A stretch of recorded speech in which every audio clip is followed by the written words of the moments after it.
The most fundamental right of every society should be social services. Maintenance is a culture.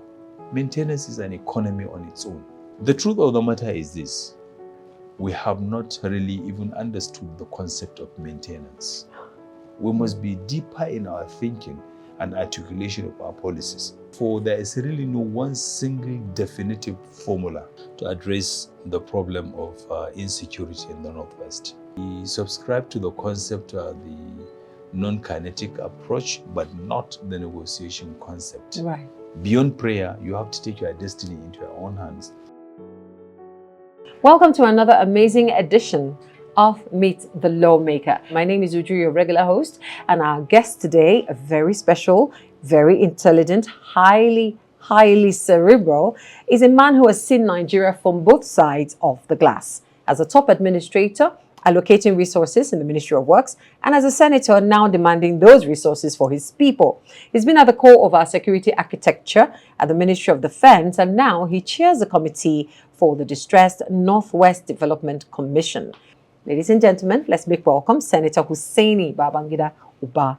Senator, thank you so much for your time, sir. Thank you very much. It's such a the description quite flatters me, but I take it as a compliment. Thank you very much. It's well deserved. Yeah, and I'm happy being here. Thank you, sir. Yeah. All right, so we'll start from the very beginning. Tell us a little bit about your life's journey, how you got here. Were there any particular incidents that just made you say, I want to go into law, and I want to go into, becoming a senator, to politics, etc.? Okay, once again, thank you very much for having me on this very educative program. Like you mentioned, I'm Babangida Hussaini, of course from Kazori in Jigawa State, representing the Jigawa North-West Senatorial District. Of course, much is known about my personal life. I'll just keep it a little and to say that I'm from Kazori, married with children, and also I have gone through the regular public education, primary school, secondary school, Ahmadu Bello University, Zaria, Nigeria Defense Academy. Attended a lot of courses in between my working career and before my working career. And then, of course, joined the civil service in Kano State in 1987. Rose through the ranks before the creation of Jigawa State, and then moved to Jigawa State after the creation of Jigawa in 1991. I was PAMSEC. Of course, I rose through the ranks in Jigawa State. I was PAMSEC Cabinet Office, Permanent Secretary Council Affairs, Permanent Secretary Minister of Basic Education in 2004. And then, of course, the Chairman, State Universal Basic Education Board, which was a new agency then created in 2005, July. Left Jigawa State Basic Education Board in 2008 to become the Executive Secretary of the Jigawa State Scholarship Board, which I held for almost, again, another 3 years, up to 2020, 2011, before I moved to the mainstream of the Federal Civil Service. I served in some ministries, departments, and agencies, most notably the Office of the Head of Civil Service of the Federation, Minister of Trade, Industry and Investment, Petroleum Resources, and then under the Minister of Petroleum, I was the Deputy National Coordinator for the HYPREP project, which was meant to clean up and remediate the environment in the Ogoni land. From the oil-impacted community side, Kana, Gokana, Tai, LMA, up to Bayelsa State. So eventually, I also headed the Special Project Unit in the Ministry of Works and Housing, managing the SDG project and the Special Projects Unit. Of course, we did a lot of projects, especially with the advent of the Sustainable Development Goal programs in September 2015. So eventually rising again Director SPU and then Permanent Secretary Federal of Defense and then Federal of Works before I retired in February 2022. So that's in summary what I am. And then of course to the second part of your question, why I'm here, well, let me say providence. Right. Yeah, there was really no plan over my civil service career to be where I am today. After my retirement, my people came, congratulated me for my safe exit, a successful exit from the civil service, and then the clamor for me to contest for the senatorial ticket of my district was quite strong. And eventually, with the consideration and discussion with the then governor Muhammad Badr Awakar, we all agree that it is something one should do, especially looking at the dearth of quality representation in this side of the divide. So with his prompting and support, here I am today. Wow. Yeah. That's quite an impressive rundown. Yeah. You know, you said it so easily. It looks like it's easy, but it has obviously been a lot, and that has stacked up in your favor, because you know how they say that the reward for good work is more work. Yeah, that's so true. That is beautiful. Thank you so much, sir. All right, now let's go back a little bit in time. You were permanent sec at Defense, with the Northwest being unstable now. Share your thoughts with us as to what you think is the secret ingredient to settling once and for all the instability or security instability and in the Northwest. The problem in the Northwest, the 7 states in the Northwest, is multidimensional. Right. It is not something that you can just pin down to say this is the problem, because it is a combination of many factors. Okay. Poverty is also is a factor, number one factor. The poverty, if you look at the HDI report, the Human Development Index report of the World Bank over the years, it has always pointed at the issues in the Northwest. The maternal mortality, the child mortality, access to safe and clean water, the Almajiri syndrome, environmental issues accentuated by the global warming phenomena, the approaching Sahara Desert, the infertility of the soil, and then of course you also have a lot of social issues, population explosion. The 7 states practically have almost a quarter of the national population, because at the last count, the population approximation is about 50 to 52 million. The population of the 7 states combined. So the absence of the exponential population growth that is not matched with social services and employment opportunities has created a whole lot of problems. And then, of course, the proximity of almost 5 states in the zone to Niger Republic, Benin Republic, and then the instability in the Sahel has further compounded so it's a host of a problem. So therefore, there is really no one single definitive formula to address the problem of insecurity in the Northwest. It should be a combination of many factors, many initiatives, programs, and projects that will have to be brought to bear to address these problems. And I believe once we have this understanding, we can begin to tackle them. Some can be tackled, them they are one-off issues, but others will have to be taken in a combination of other programs and projects and solutions to address them. I subscribe to the concept of the non-kinetic approach, but not the negotiation concept. Right. Yes, I will prefer a non-kinetic approach that will look at the possibility of social reforms, infrastructure reforms, and of course, most fundamentally, employment opportunities for the young boys and girls that are roaming the streets without jobs. So you're positive that if these are put into place, would see a reduction? Oh, definitely. Have we, a school of thought believes that we've gone too far into, or the situation has gotten so bad that something like fixing unemployment or sending children back to school will not immediately stop it? Well, what's your thought? Like I said, it's a combination of many initiatives that have to be brought together. Right. I give you an example. You see, the problem has cascaded down to the community level, such that every community, every hamlet you go, the culture of informants has, gotten so so much into the communities that your own member, a member of your own family, can give you out. So therefore, the question of ascribing just one solution is not a one cup fit all solution. It must be, all of these initiatives I've said, all of these measures I've said must be taken, and must be addressed in the same scale that we are looking at this, the military dimension. And of even greater concern for me is the over-militarization of the problem.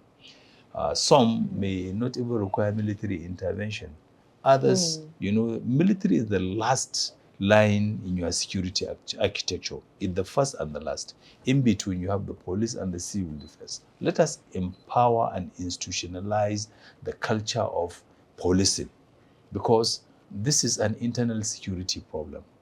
So, and the military is not trained to deal with internal security problems. The police are better placed. But where you have the police and the police stations, the number of personnel is inadequate. The police stations, if you go, are really, really in very bad shape. The police, you can hardly go to any local government divisional police station and find an armored personnel carrier. They are badly underfunded, badly equipped. So, of course, you have to resort to the military. And then the militarization of the conflict has further opened new frontiers in the security issues. So I believe if we can strengthen and empower the police force, and institutionalize and make sure that this matter is dealt as a first line charge in the security intervention, I believe we can be able to have some stability, because of course the training of the military is entirely different from handling internal insurrections and internal problems. They are trained to defend the territorial integrity of their motherland. I'm not saying that you cannot involve the military, no. But what I'm saying is by now, 6-7 years, or let me say 10 years into this insurrection, we should be able to have significant police presence. We should be able to have, reformed, expanded and developed our police architecture in the affected areas, so that the police can begin to take over the areas that the military will have cleared. That's, I think, the way to go. Okay. I had a follow-up question with that, but I think we'll leave it for now. Let me go to something else, because there's a lot when it comes to the issue of the police. There's a lot to unpack in that particular area or subject. Okay, now moving away from security, let's go to your time as permanent secretary at Works and Housing. You were able to see firsthand, where the money goes and things like that. The issue of Nigerian roads not being sustainable, not being long-lasting. It looks like most of the projects appear to be whitewashed. What exactly would you say is the reason why Nigerian roads keep failing? Thank you very much for that question, but let me also correct an impression. Okay. I will start by actually telling you that the total number of federal roads constitute only about 30% of the total stock of the road network in Nigeria. And it's at the last count. I know it's about 38,000 kilometers. Broken into trunk A, B, C, and D. And they are laid in a manner that will bring about ease of movement of goods and services from the port, from the hinterland to the port, and from the port to the hinterland. You have the road, the first one starting from Apapa through Oyo, Ilorin, Ogbomosho, up down to Ilela. That's the number one trunk A road in Nigeria. The second one starts from Apapa through Benin, Ore, comes through Lokoja, Abuja, Kaduna, Kongolam. That's trunk. That's the second one. The third one starts from Apapa through Tinkan Island, through the same Benin, Ore, branches through Nasarawa Plateau, and then to Maiduguri. The third one, which is in the first and second National Development Plan, some segments have been completed, others have not been completed, and that's why you have the disconnect. starts from Calabar through Taraba, Mambila Plateau, comes down to Adamawa, and then goes to Maiduguri. The wisdom of the design is that you have free movement of goods and services up north and down south to the ports. So here we are. Most of these roads were constructed during the first and second National Development Plan, 1970 to 1974, 74 to 78. And the average lifespan of any road anywhere in the world is 25 years. Asphalted road is 25 years because, I mean, it's a chemical. Yeah. You can expect chemical disintegration over the years, most particularly with the adverse weather conditions in some parts of the country. Down south, you have a lot of rainfall, you know, and then, of course, you have acid rain because of the activities of the oil companies and all of the acidity that comes with the rainfall in the south. Up north, you have very high temperature, desertification, and other factors that shorten the lifespan of the roads. So, the truth of the matter is this. We have not really even understood the concept of maintenance. The common refrain everywhere is, oh, we don't have maintenance culture. No, maintenance is a culture. Maintenance is an economy on its own.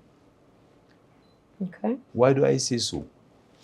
A failed light bulb here represents food on the table for an electrician down there in DD Market.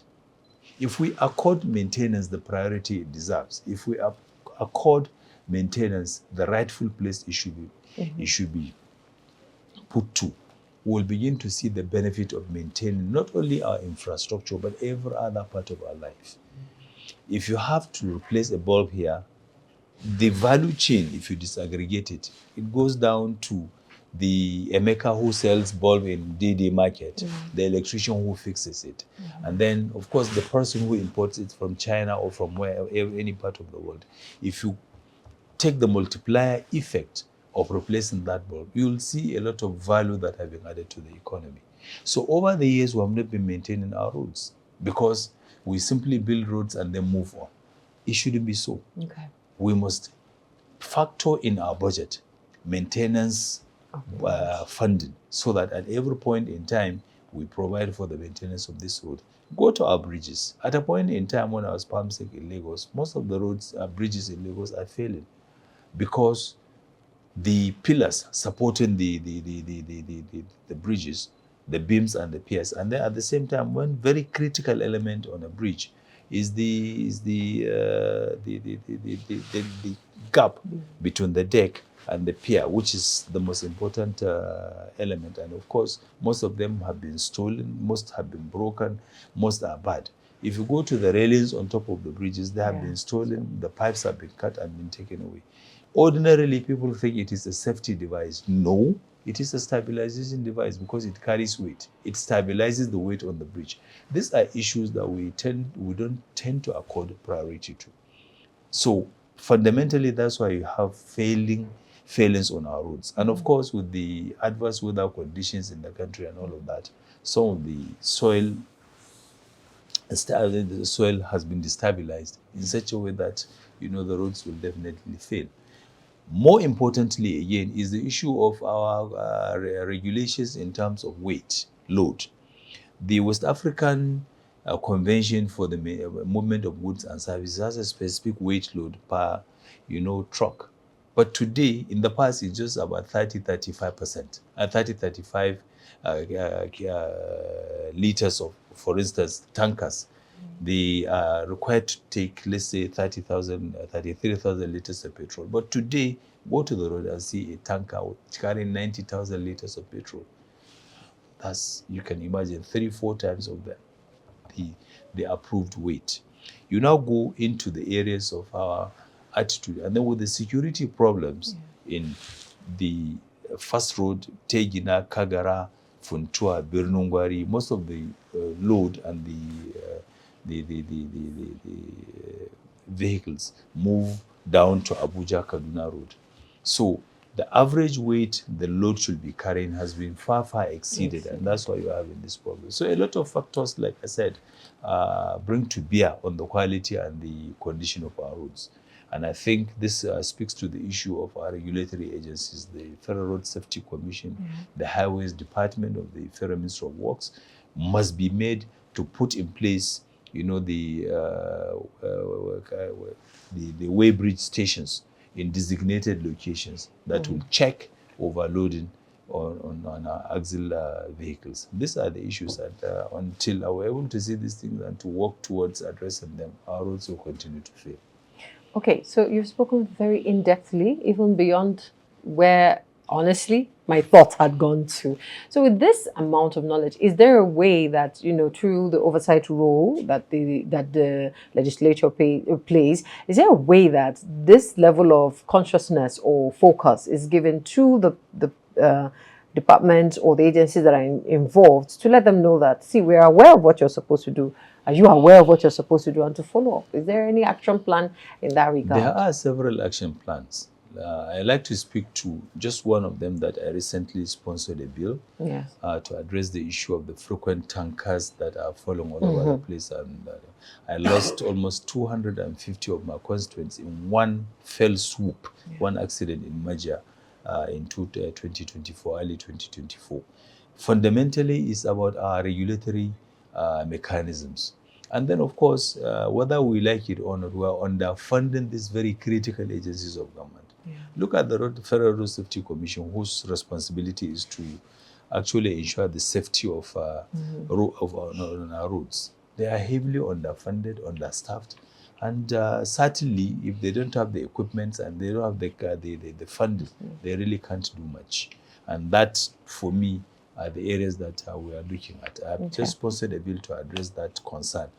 But importantly, again, beyond funding, is also about the lackadaisical attitude of not even the agencies, but the people themselves, the people we serve. You see people, overcrowded in one vehicle, rickety vehicles, taking 20, 30 people. Ordinarily, it shouldn't take more than 9, 10 people.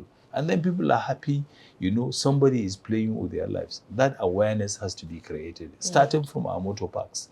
You go to motor parks, those are the centers where drugs and substances are being freely and carelessly dispensed. And people take them, and you see your driver misbehaving, you don't ask questions, you sit down and say, let me pray, I will get to my destiny. No.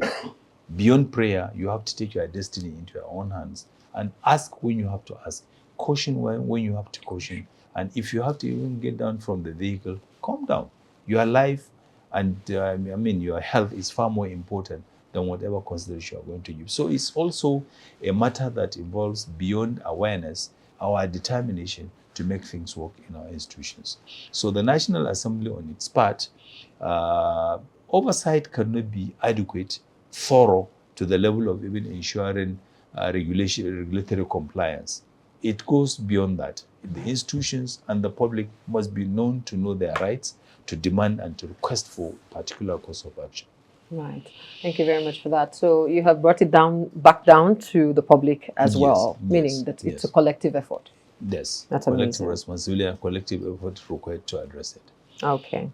All right, now let's talk about you again. Can you talk to us about either an incident or something I want to use the word habit loosely, something that you picked up from the civil service, which you have brought to the Senate that is paying off? Is there any particular lesson or attitude or habit, something you picked up? You see, the civil service trains you for 35 years. True. And one of the most important habit that you must acquire over the years is about discipline. Right. Discipline speaks to compliance and respect for rules and regulations. And I think that is what I've carried here. Okay. Secondly, respect for time. I respect time because by my training, I respect and I am expected to keep to time. And that's why if you invite me for a meeting or anything, I try to keep to time. And that's a habit I have brought in here. And that's a habit I want to maintain for life because, the civil service has taken away the most important part of my life. Yeah. I started when I was 22 and I retired when I was in my late 50s. So fundamentally, these are the two very important habits I've brought in here. And then, of course, quest for knowledge. In the civil service, you are trained to ask when you have to ask. You are trained to devote your time to make sure that there is thoroughness in the work you do. And that's the same attitude I've even brought here. So, yeah. All right, that's quite interesting. And we hope that you're passing it on to those who work with you. Oh, definitely. You know, so that we can collectively change the whole mindset that the public has towards the civil service. Yeah. All right. Thank you very much for that, Senator Sir. We'll take a quick break, and when we come back, we'll continue questions that have to do with the Northwest Development Commission. More of that coming up. Don't go away. Welcome back. It's still Meet the Lawmaker, and today we have the singular honor of speaking with Senator Babangida Hussaini Uba. And my next question to you, sir, is about your chairmanship as the Northwest Development Commission. I was going to ask about any singular non-security economic driver that you're pushing forward to fundamentally change the fate of the Northwest region. Thank you very much. I think this something that is very dear to my heart, and something that will have a cascading effect on the whole economy of not only the Northwest but Nigeria in general. Contextually, if you look at our situation right now, the conditions of the road, the cost of transportation of goods and services, which obviously goes down to the consumers, is about the absence of an effective and efficient railway system. Now, the federal government of the Buhari administration had invested heavily in that sector. We now have the Lagos-Ibadan, Wari-Itakpe. We also have the ongoing Kano-Maradi, Kano-Katsina-Maradi new rail line. And then, of course, but before then, even during the colonial times, we have a host of rail lines that were fundamentally and originally created to evacuate farm produce, hides and skins from up north down to the ports. I'm speaking to the rail line between Nguru in Yobe State that comes down because Yobe State is a hub of Yobe and Borno State, a hub for hides and skin. So the rail line connects to Kano and then from Kano down to Lagos. The rail line is still there, and I don't see why we cannot revive it, because at the end of the day, we still need those investments. The tracks, some of them, yes, they are still there, but all you have to do is to refurbish them. Even if you can't upgrade them to the standard gauge line, you can still use them as regular cargo rail lines, maybe 80, 100 kilometer per hour rail lines. It will be good enough for movement of cattle, hides and skin, sheep, farm produce down south. It will cut down the cost of transportation. It will also save our roads from the excessive weight the roads are being subjected to. So the other one is the Zaria Talata Mofara rail line, cutting through Kaduna, Katsina, and Zamfara states. The rail lines are still there. Some of the wagons are even still in Zaria station. All you have to do is to refurbish them, refurbish the rail tracks, and then you have a cargo rail line functioning. It will cut down on cost of transportation. It will cut down on our road expenditure, and a host of multiplier effect that will help the economy. So in all of this, I believe, and that, like I said, I'm passionate about reviving those rail lines. The Zaria, Funtua, Talata Mafara rail line is what we are looking at reviving. Secondly, because it will cover 3 states. Already we have the Kano, Jigawa cutting through Kazauri and Dutse, and then of course Katsina State. So you have only 2 states that are not connected by rail, Kebbi and Sokoto. So going forward, I envisage that with adequate funding, we can be able to have a rail track that will connect Katsina to Sokoto, and then you have the other one that comes Talata Mafaras through Gusau to Birnin Kebbi. Once you have those rail lines, you will have a huge, host of economic activities springing up, and then of course, at the end of the day, cost of goods and services to the average consumer will come down. The Kano Guru line is going to be like a handshake across the two development commissions between the Northwest and Northeast Development Commission. We will do our own part from our own the segment, taking from Kano to the end of the rail line in Jigawa State, and then the UB segment will now take. So that particular approach is very, very dear to my heart, and I hope to live to see to the revival of those rail lines. We are also looking forward to it as well, because it still boils down to everybody at the end of the day. Exactly. All right, that's amazing. Thank you very much, sir. Thank you very much. Now let's talk about your preference for education, for scholarship, and the fight against drug abuse. We see that you're very vocal about it. You're very passionate about it. Tell us, do you think that's it? That's okay. Let me put the question this way. Comparing that, putting a lot of resources, time, and whatnot into it versus infrastructure. Yeah. So, based on that comparison, I'd like to know what your thought on what real development is. Is it the people? So social service is very critical. Right. Very, very critical. I'm looking at education, health, and water supply. Yeah. I like to quote, and I love the quotation of Nelson Mandela, of blessed memory, who said, if you want to destroy a country, destroy its education. And that's why we are today. We're looking at life education with skills.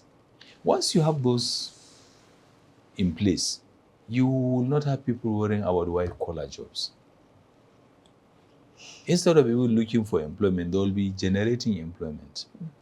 They will be employers of labor. And that's the value of education.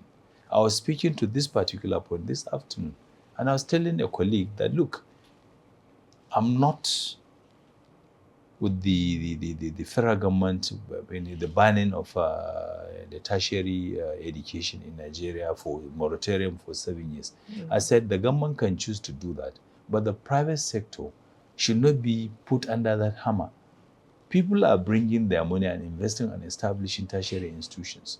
All you have to do is set standards and expect compliance. That's just it. Okay. We have the population. Every year, go to JAM, see the statistics. Less than 50% of those who apply through JAM are placed in universities. And now you say for 7 years there will be no institutions. You are hampering access to education. And that's why we are where we are today. We must be deeper in our thinking and articulation of our policies. Because you don't just put a policy for today, not remembering that there will be tomorrow and the day after tomorrow.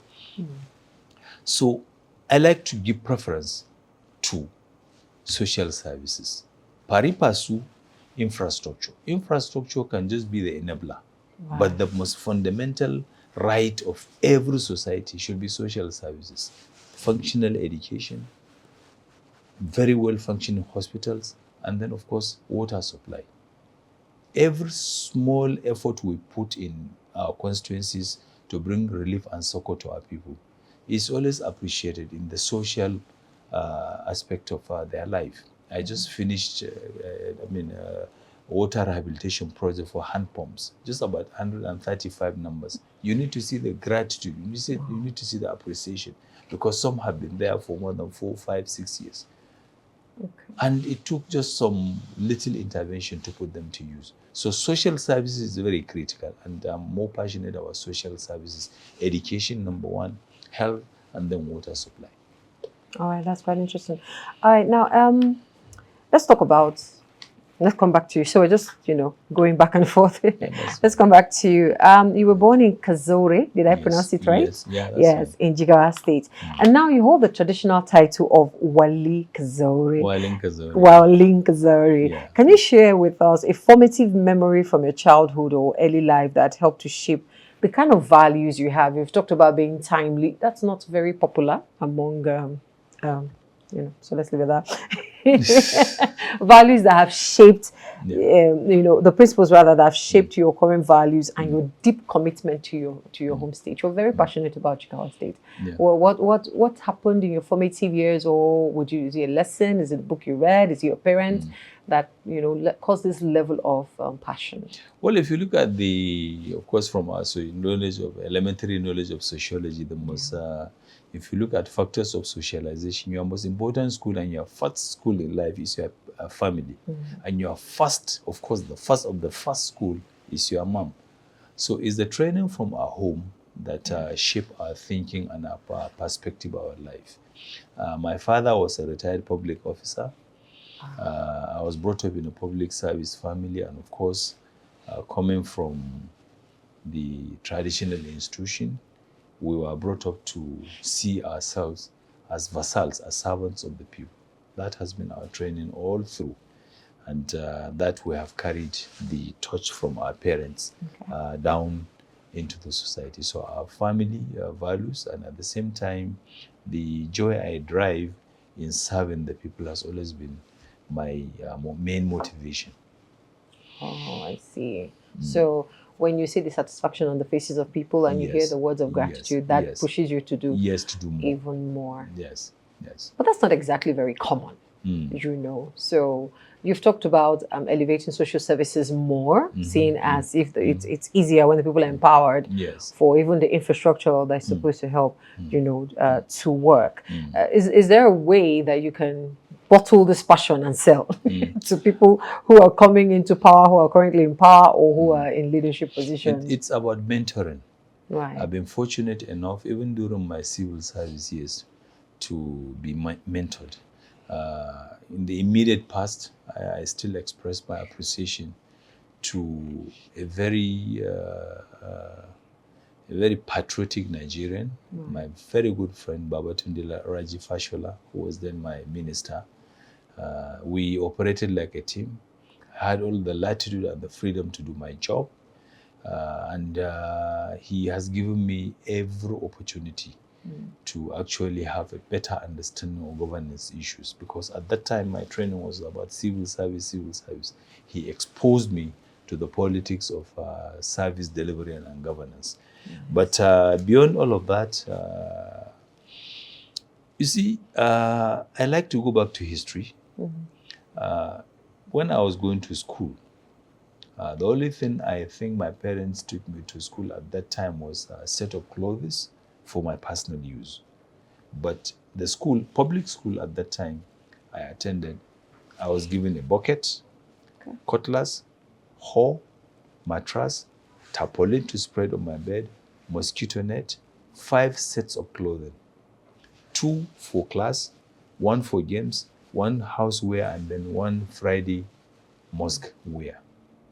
The people who gave us those service, the people who sacrificed to do that for us, it wasn't as if they didn't know how to steal, they didn't know how to take percentages, they didn't know how to cut corners. They did even then, but they choose to be upright. They choose to serve the people. They choose to serve God through the people they are serving. And that's rank and still stays with me up till today. And I believe with adequate mentoring, with sharing our experiences like I'm doing now, we can begin to see that we can actually drive joy by serving the people. And I believe we can pass this message over, and that's what I'm doing. Every time I have opportunity to interact with colleagues, with our junior ones, I try to pass this message to them, that there is value in, serving the people, and there is value in doing the right thing. And I believe over time, we will be able to have a crop of leaders that will offer the same service or even better service than those that departed. All right. Yeah. Now, let's talk about loyalty, because while there are a lot of people who do have the heart to serve, sometimes there's conflict of interest. Yes. Right? Whether from the party the person is from, or from the supporters or sponsors of such an individual. Where do you draw the line to say, this I will do based on my personal values, or, where exactly do you draw the line, and what helps you do that? Striking such a balance is very easy. The party issue and the governance issues. Yes. I'm a member of the APC. Yes. and the leader of the party is President Bola Ahmed Tinubu. And I believe if we look at the trajectory of his history as a governor, as a senator, and all through his life, he has been somebody who has always stood by doing the right thing and serving the people. I always believe, even during our debate and discussions, I always say that, look, Mr. President will be happy if the legislature does the right thing. Right. It will not be in his interest, regardless of the benefit, regardless of the political milestone he probably drive by actually maybe passing anything that should favor his government.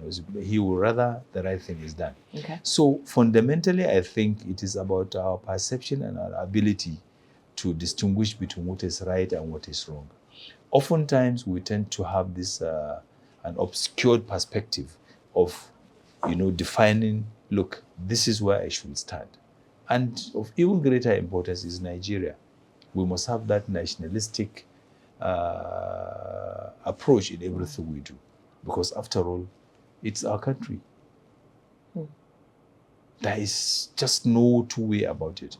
And if we don't sit down to sit up and do the right thing, of course, we are shirking our responsibility, and it shouldn't be so. Okay. Now let's talk about the man in the mirror.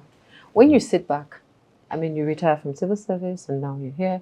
When you sit back and you think through your years of service and whatnot, is there anything that you wish you had done differently? Or do you have, basically I'm asking, do you have any regrets so far before we talk about the future? I really don't have any regrets. None at all. Right. Because in 1973, okay, I was in primary 5 then. Okay. We had a drama. I came out, I don't know how to put it. I came out as Landaudu. I don't know how to put it. Very lowly cast role that I was given. Okay. And my dad called me and said, look, come. Don't you ever take such kind of roles. You are trained to serve the people and trained to work for the government.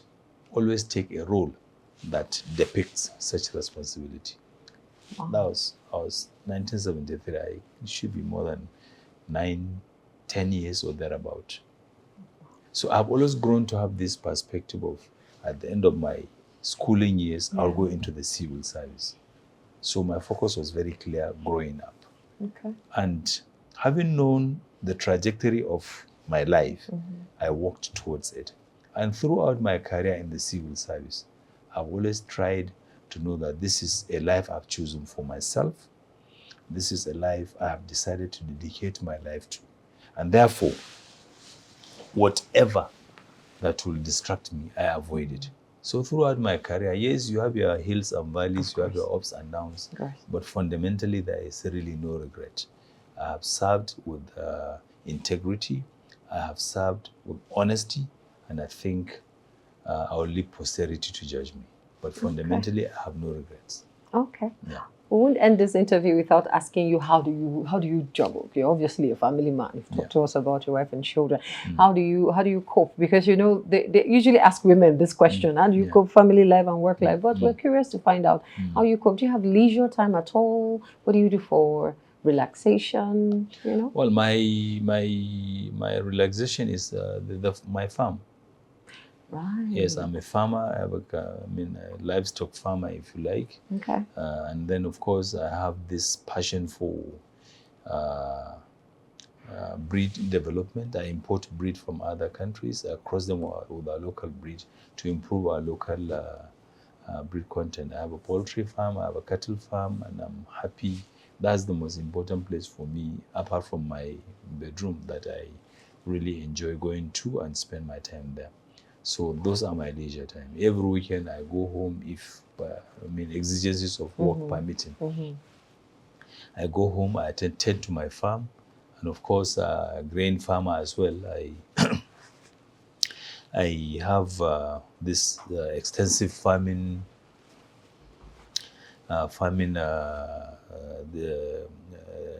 enterprise, You know, every year I don't buy food stuff at all. My rice, my everything you could think of. Yes. So that's what gives me pleasure, and that's my leisure time. That's interesting. Is it safe to say you're an introvert? You like your space more than anything else? Not really an introvert, but I'm like a reserved person. Right. Okay. That's quite interesting. All right. Now, you have a very, very enviable CV, quite a long list of achievements. Thank you. What does the future hold for you? Is this going to be political or now agricultural or what exactly? Or academics, you know, we never can tell. Well, let me be honest with you. My original intendment on retirement was to go into the academics. Right. Yeah, that was my original intendment. I read a lot of passion for reading and of course intellectual discourses and all of that. But of course, your destiny, you don't design your destiny. Right. I leave that to God. Okay. Yes, the future is His, and I believe God will always choose what is best for me and for the people. Okay. You have successfully not told us if you're going to run for governor or something. No, really. Okay. No, really. Yeah, even my aspiration to be here was by divine intervention. Right. Yeah, and therefore, I think not all of us should be governors. Of course. Yes, others should be doing the dirty job. Some of us will have to be here to carry the can and to help in crafting and designing effective legislations, like the law that was passed today by the Senate. It's such a very important piece of legislation that is after my heart, and I believe if it is properly articulated and implemented, it will bring huge benefits to Nigerians and sanitize the informal sector of the economy, which constitutes about more than 70% of the total economy. So those are the things that give me joy. Okay. And I believe someone else should be on the side of the executive because I just came from there. All right, that's interesting. Okay, for some people, somebody who's looking to either come into the legislature or get into the civil service, do you have any parting words for the next generation? Well, mine is to call on them, of course, the Gen Z, if you like. Yes. Yes, discipline and hard work. The concept of sharp mentality, you know, it may work, but those who live by the sword will always die by the sword. Hard work and dedication to anything you want to do is the key to success, sustainable success. And that's why, you know, part of the training we should be passing down to our children is for them to take it a step at a time, work hard, and, you know, be disciplined in everything they do. The concept of taking things and expecting it to work just like that shouldn't apply. Okay. If it looks too good, then it is no good. If it looks too good, then it is not good. Yes. Thank you so much for those words on marble. We've been speaking with the one and only Senator Hussaini Babangida Hussaini, Senator representing Jigawa North-West Senatorial District, the Walin Kazauri. I didn't want to say it earlier, so I won't mispronounce it, but now I'm more confident. The Walin Kazauri in Jigawa State. Thank you so much for your time, sir. Thank you very much. I appreciate being here, and thank you for the opportunity. Thank you. We're looking forward to even more legislation. We're looking forward to more successes and more reasons for us to be inspired by your life. My name is Ujun Wachuku. Remember, Wednesday, 11 a.m. and on YouTube, Democracy Radio 104.9 is where you can catch Meet the Lawmaker. Do enjoy the rest of your day.